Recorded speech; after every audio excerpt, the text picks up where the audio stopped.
Olá, tudo bem? A partir de agora começa mais um Universiência, um programa feito por TVs e instituições públicas de ensino superior nordestinas.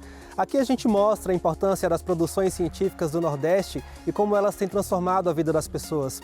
Vamos ver agora quais pesquisas iremos conhecer no programa de hoje.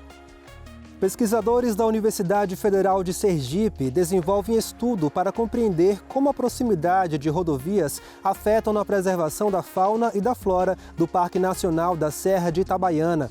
Na Universidade Estadual do Sudoeste da Bahia, campus de Itapetinga, pesquisadores estudam a utilização de óleos naturais como inseticidas contra o mosquito transmissor da dengue, zika e chikungunya. E ainda, pesquisadores da Universidade Estadual de Santa Cruz desenvolvem cerveja artesanal a partir de frutas nativas do sul e extremo sul da Bahia. Tudo isso e muito mais você confere a partir de agora no Universiência.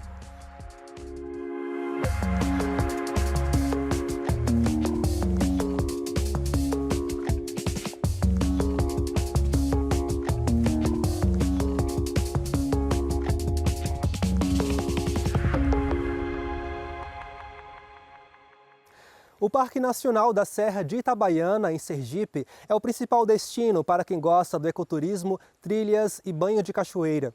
Com mais de 7.000 hectares, a unidade de conservação abrange 5 municípios e está situada às margens da BR-235. Pesquisadores da Universidade Federal de Sergipe estão desenvolvendo o estudo para entender como essa proximidade com a rodovia tem impacto na preservação da área e também na vida das espécies nativas da região.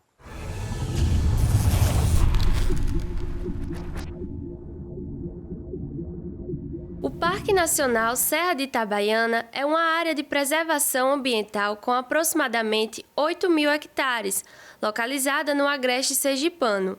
Então, a fauna aqui é bastante variada. Você vai ter fauna desde animais vertebrados, que vai incluir desde os anfíbios, os répteis, as aves e os mamíferos, até invertebrados, como besouros, libélulas, uma série de outros organismos. Então, como é uma unidade de conservação onde o bioma da Mata Atlântica é um dos predominantes aqui, as espécies que ocorrem da região da Mata Atlântica, elas vão estar também nesse ambiente. Só que assim, o parque ele tem uma série de intermediários de outros ambientes. Então existem uma zona de encontro de ambientes diferentes além da Mata Atlântica, como Cerrado, Caatinga. Então várias espécies vão estar vivendo nesse local específico. O acesso ao local é pela BR-235, uma rodovia transversal que liga Sergipe ao Pará. Foi justamente esse trecho que chamou a atenção de pesquisadores da Universidade Federal de Sergipe.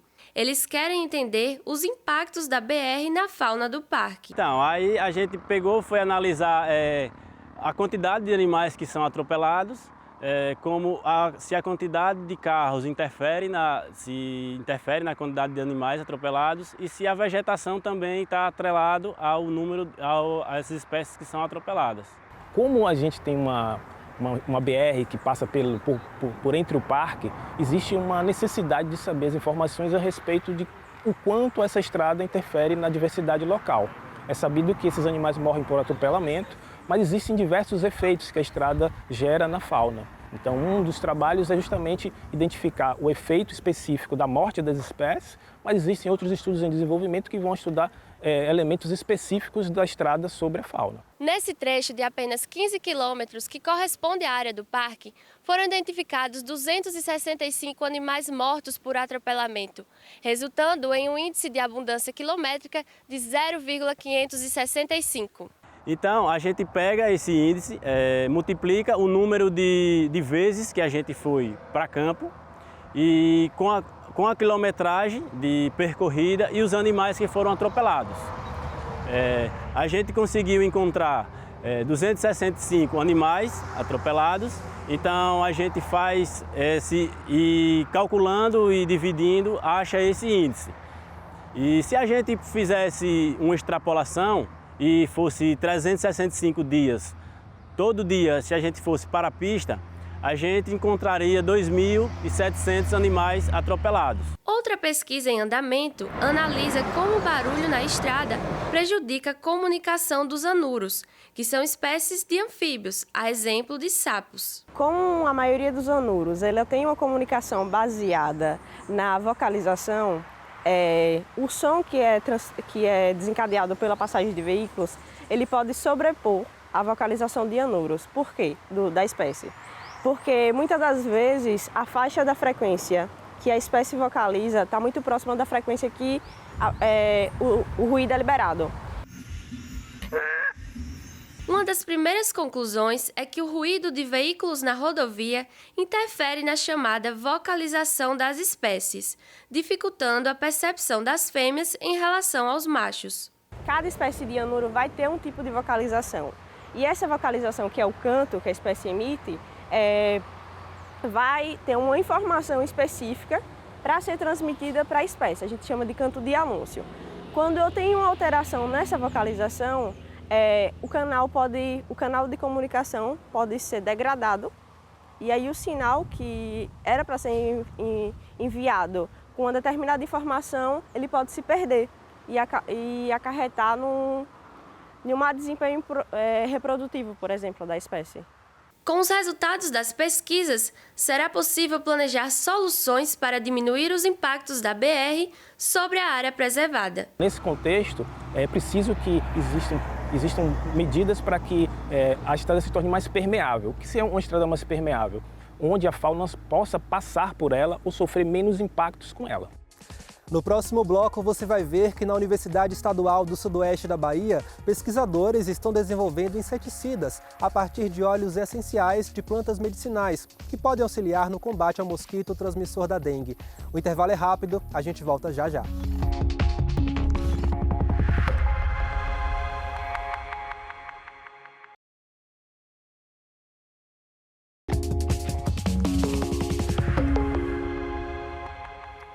Os casos de dengue cresceram consideravelmente no Brasil nos últimos anos. Em 2024, o país bateu recorde no número de registros. E foi pensando em auxiliar na proteção da população contra a doença que na UESB, campus de Itapetinga, pesquisadores estudam a utilização de óleos naturais como inseticidas no combate ao mosquito transmissor da dengue, zika e chikungunya. Os extratos são desenvolvidos usando como matéria-prima plantas como hortelã, manjericão e alecrim.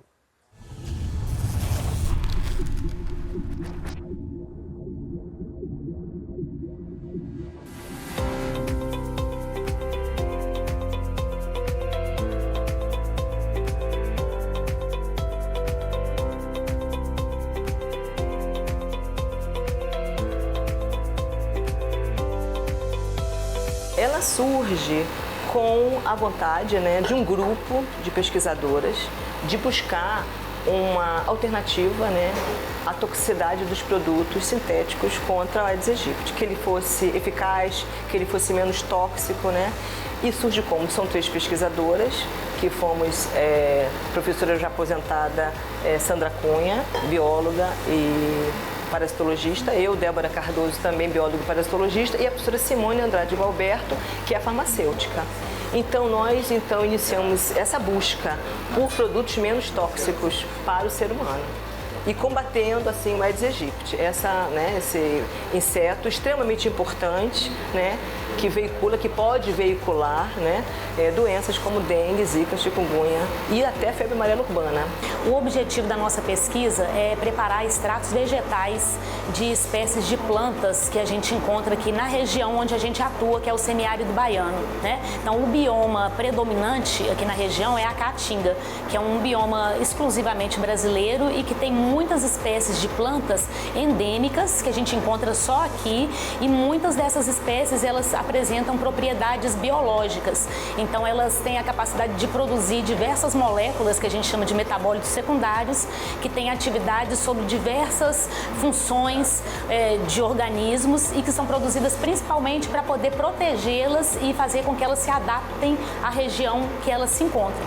E aí a gente aproveita essas moléculas que têm bioatividade variedade para poder atuar em diferentes alvos moleculares que a gente inclusive pode utilizar como medicamentos para tratamento das nossas condições de saúde e também para poder inibir o desenvolvimento de outros organismos que podem provocar doenças, né, como são os vetores de doenças, né, no caso do Aedes aegypti, que a gente estuda aqui no laboratório, e outros tipos de organismos também, como bactérias, fungos, etc.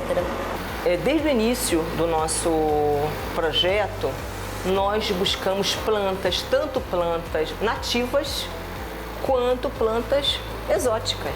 Então, nós fazemos coletas dentro da Floresta Nacional Contenda do Sincorá. Nós somos autorizados, né, pelo ICMBio, então nós coletamos algumas plantas que são do gênero Croton e que já demonstraram, algumas espécies, né, do gênero Croton que demonstraram uma eficácia. Agora, também trabalhamos com plantas exóticas. Nós publicamos alguma coisa com a rúcula, com plantas também que têm aromáticas, como poejo, orégano, entre outras plantas, né, que já conhecida por todos. A gente testa várias fases de desenvolvimento, né, desse mosquito aqui no laboratório. A gente testa os extratos nos ovos, né, que é a fase inicial, nas larvas, na fase adulta, que é o mosquito. Então a gente tem realmente extratos e produtos vegetais que atuam em diferentes fases do desenvolvimento desses insetos e na larva, como é uma fase de desenvolvimento um pouco menos complexa, geralmente esses extratos eles têm uma ação melhor, né? Na fase adulta a gente tem alguns também que atuam na fase adulta, não só inibindo o desenvolvimento dessa fase adulta, mas também interferindo nos processos biológicos dele, impedindo com que ele, por exemplo, consiga se desenvolver ou gerar novas gerações desses mosquitos. A gente acaba trabalhando muito tanto no seu estágio larval quanto no seu estágio adulto. E a gente utiliza óleos essenciais e extratos aquosos. A gente no momento está iniciando experimentos no seu estágio larval, que a gente abriu vasilhas. Tanto que nessa imagem aqui está mostrando uma larva no seu terceiro estágio, que é um estágio ideal para a gente poder realizar o experimento. Porque os experimentos que a gente utiliza levam em média 2 a 3 dias e no seu terceiro estágio acaba evitando dela virar pupa antes do experimento estar completo. Minha dissertação ela é sobre um extrato que é de uma espécie do gênero Croton. Ela tem como objetivo um larvicida e nesse larvicida a gente conseguiu comprovar que ele tem uma boa atividade e além disso a gente tem algumas fotos aqui também que a gente consegue mostrar como essa larva fica em contato com o extrato. Aqui a gente consegue ver que a larva ela fica extremamente inchada, coloração amarelada, o intestino dessa larva ela acaba saindo. Então isso é uma comprovação que esse extrato ele tem uma boa atividade, né? E em comparação a gente consegue colocar aqui também a larva do controle, que é a larva que ela está em contato com a água. Então a gente consegue observar como essa larva era, né, com todos os seus organismos intactos e com a larva com o extrato. A gente consegue demonstrar tanto com provas estatísticas que esse extrato ele tem uma boa atividade, a gente também tem imagens que comprovam também essa atividade do extrato. Os próximos passos são o desenvolvimento de produtos a partir dos extratos que a gente já tem, né? Eu falei que a gente trabalha também com óleos essenciais de algumas espécies, então os óleos essenciais eles já são produtos da planta, né? Então a gente já tem aí registrado uma patente, né? A partir de óleos essenciais de plantas aqui da nossa região e esses óleos essenciais eles têm uma atividade biológica muito boa. Então a nossa etapa agora, né? As próximas etapas a serem desenvolvidas é o desenvolvimento desses produtos para a gente testar a eficácia desses produtos e daqui a algum tempo colocar esses produtos no mercado.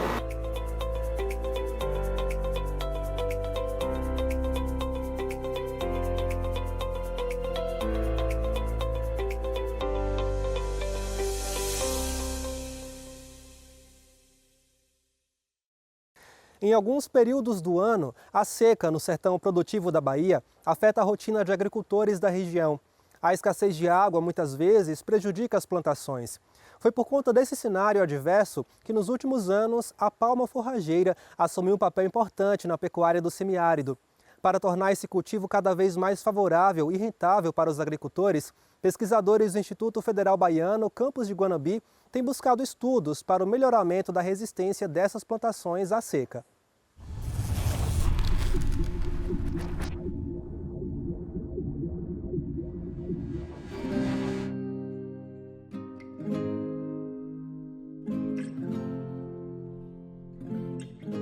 Aqui na instituição, a gente trabalha com palma forrageira desde 2008. São pesquisas contínuas que a gente vai elucidando, tirando algumas dúvidas sobre o cultivo na região e a partir daí a gente verifica a necessidade de aprofundar esses estudos. Mas qual é o objetivo disso aqui? É atender ao produtor.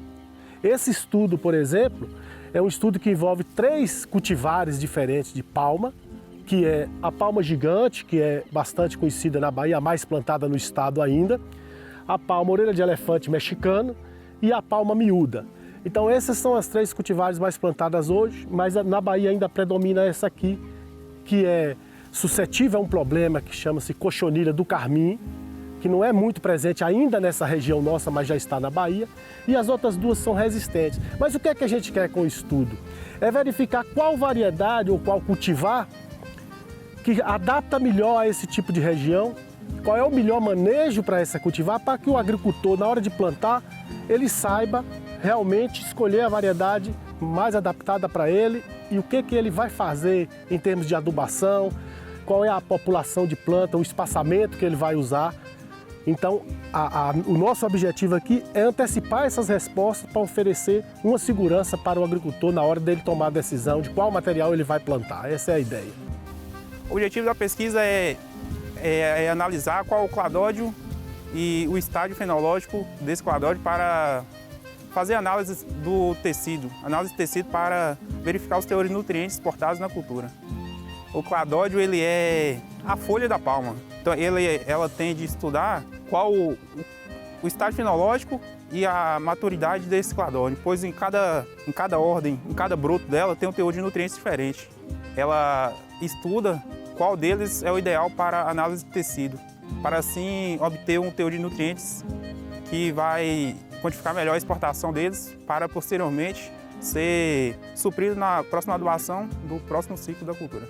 Essa daqui, que é a gigante, que é a mais plantada, é realmente uma variedade mais tolerante à seca, mais bem adaptada, mas a orelha de elefante mexicano, que é uma que a gente introduziu aqui, mais recente, é um material também de alta produtividade nessas condições e que tem, as 2 tiveram em termos de resultado de produtividade basicamente a mesma. O que é que a gente quer que o agricultor produza? É no mínimo 300 toneladas de massa verde por hectare e alguma coisa em torno de 25 toneladas de matéria seca. É isso que é o objetivo. E isso a gente tem conseguido com essas 2 cultivares. Já a miúda, apesar de ter um potencial produtivo bem próximo das outras, nas condições nossas aqui, principalmente quando o ano é mais seco, como aconteceu em 2023, ela tem uma queda na produtividade, porque ela é menos tolerante à seca. Então, uma resposta que a gente já tem, a depender da posição da paisagem que o agricultor está, não adianta ele trabalhar com a palma miúda. Então, isso é variável com cada região, é uma questão de informação local. Vai ajudar muito o pequeno produtor, pois quantificando o teor de nutrientes exportado corretamente, ele pode repor esse nutriente para o próximo ciclo, assim suprindo a quantidade ideal para que ela possa expressar o seu potencial produtivo, produzir mais, produzir aquela quantidade. Se faltar nutriente, ela não vai produzir tanto, ou senão ela vai retirar do solo, deixando esse solo mais degradado, e com a reposição correta, ela tende a durar mais anos sem replantio. Palma forrageira é segurança produtiva, quer dizer, você tem garantia de colheita, considerando esses períodos recorrentes de seca que ocorrem no semiárido, principalmente a seca extrema. Então, se a gente sabe hoje informar para o produtor qual a cultivar mais adaptada desse ponto de vista, qual a melhor população, qual a fertilização que deve ser empregada para que ela produza mais, isso vai impactar diretamente na segurança produtiva, na garantia de colheita e na rentabilidade líquida dele. Então, em vez dele ficar lutando com gramíneas que não toleram a seca ou tentando testar quais capins são mais adaptados, você já tem uma planta que é uma planta de origem em condições semiáridas, não do nosso semiárido, né, porque veio de fora, mas muito bem adaptada e hoje muito bem compreendida do ponto de vista de estudo. Então nós podemos dizer hoje que a gente tem um sistema de produção que assegura mais de 300 toneladas por hectare de massa verde, mais de 25 toneladas de matéria seca. Isso é segurança produtiva. O agricultor que está trabalhando com palma, naturalmente ele está alimentando o animal, então ele está gerando esterco. Então o grosso da fertilização aqui é insumo da propriedade. Então é um cultivo ainda, na Bahia principalmente, de agricultura familiar, né? Poucos pecuaristas de dimensões maiores ainda têm palma, em outros estados isso já mudou. Então quanto mais você diminuir a entrada de insumo externo, a aquisição de insumo, você melhora a rentabilidade ali, porque você otimiza o custo de produção. Então esse é um grande impacto, é um impacto financeiro direto com garantia de colheita. Ela tem um custo menor, pois ela usa adubação orgânica, como o esterco bovino, que geralmente os produtores já têm na sua propriedade, ou pode adquirir com custo baixo. E a adubação química é uma quantidade não muito significativa. A partir daqui, como esse estudo especificamente, ele envolveu quantidade de planta e cultivar, a gente agora passa a desenvolver um sistema específico de adubação para cada uma delas. Porque a gente tinha isso muito bem elaborado para a palma gigante. Já com os valores que aí vai servir para o extensionista que vai atender o agricultor, como é que interpreta o estado nutricional, qual a quantidade de adubo, como é que é uma sugestão de adubação, a gente está desenvolvendo e vai desenvolver a partir de agora sugestões específicas para as outras cultivares nessas condições ambientais nossas aqui.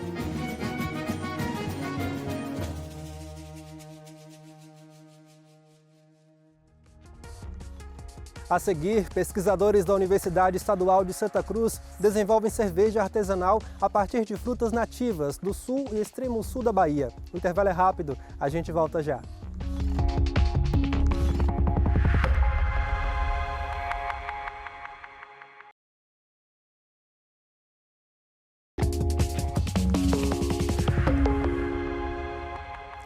O ramo das cervejas artesanais tem crescido muito nos últimos anos, despertando a uma utilização imensa de novos aditivos que buscam valorizar e enaltecer esse tipo de bebida. Pesquisadores da Universidade Estadual de Santa Cruz estão utilizando frutas nativas do sul e extremo sul da Bahia para chegar a uma cerveja cada vez mais original. Acompanhe.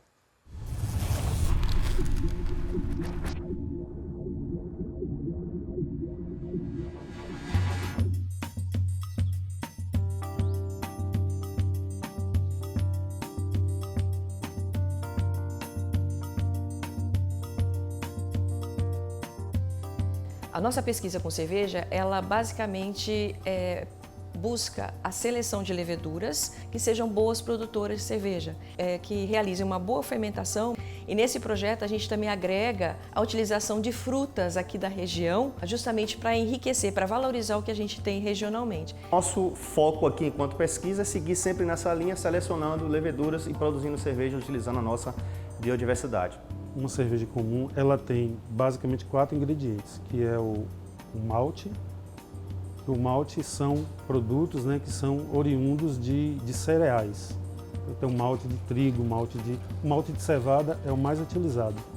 Mas assim, as cervejarias, elas precisam de uma água potável, vamos dizer assim, livre de alguns sais minerais. Então, a gente precisa de uma água de bastante qualidade. E aí tem a levedura, que a levedura, o que ela vai fazer? Ela vai converter o açúcar do malte em álcool e gás carbônico. E tem o lúpulo, né? Que o lúpulo, a gente tem lúpulo em 2 momentos. Tem um lúpulo no início do processo, que ele vai gerar amargor, né? Então, quando a gente vê de onde vem o amargor da cerveja, ele vem do lúpulo. E quando a gente adiciona o lúpulo mais no final do processo, são lúpulos que vão dar mais aromas, mais sabores, né? Porque o lúpulo é formado tanto das substâncias que geram amargor, como de alguns óleos essenciais, né? Que vão conferir à cerveja ali um aroma e um sabor assim, bastante específico.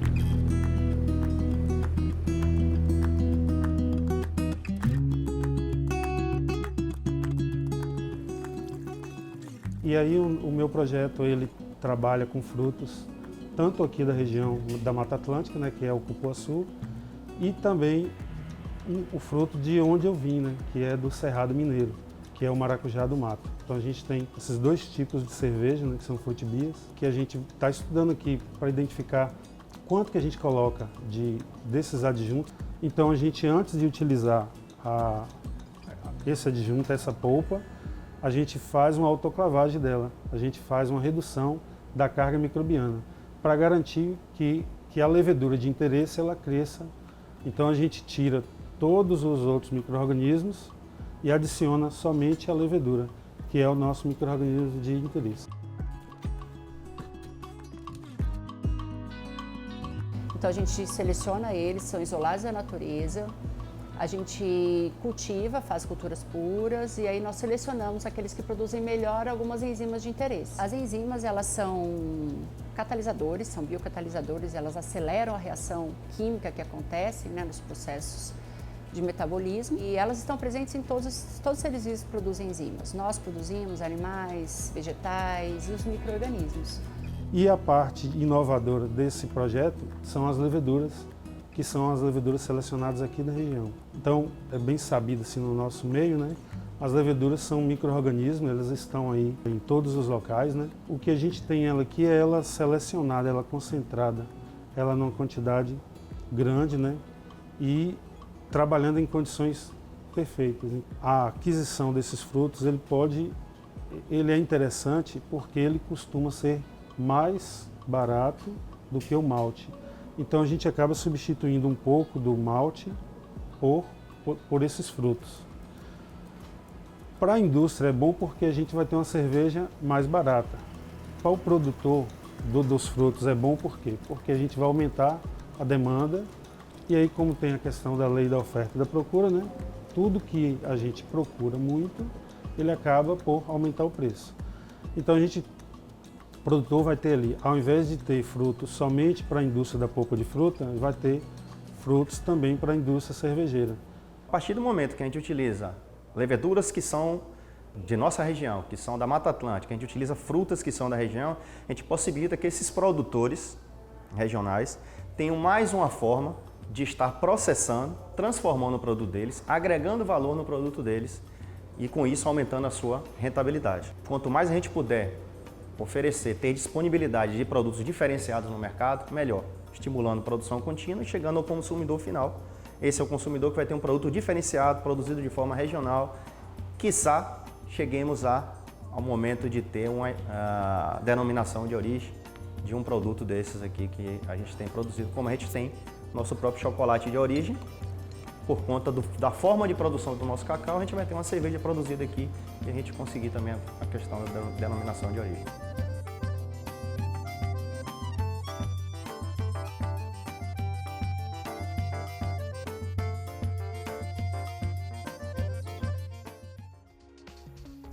Obrigado pela sua audiência. O Universiência de hoje fica por aqui. No próximo programa, traremos mais pesquisas inovadoras para a gente conhecer o que tem sido produzido nas instituições públicas de ensino superior nordestinas. Caso tenha alguma dúvida, envie um e-mail para universiencia@uesb.edu.br que a gente te responde em um próximo programa. Obrigado pela companhia e até mais.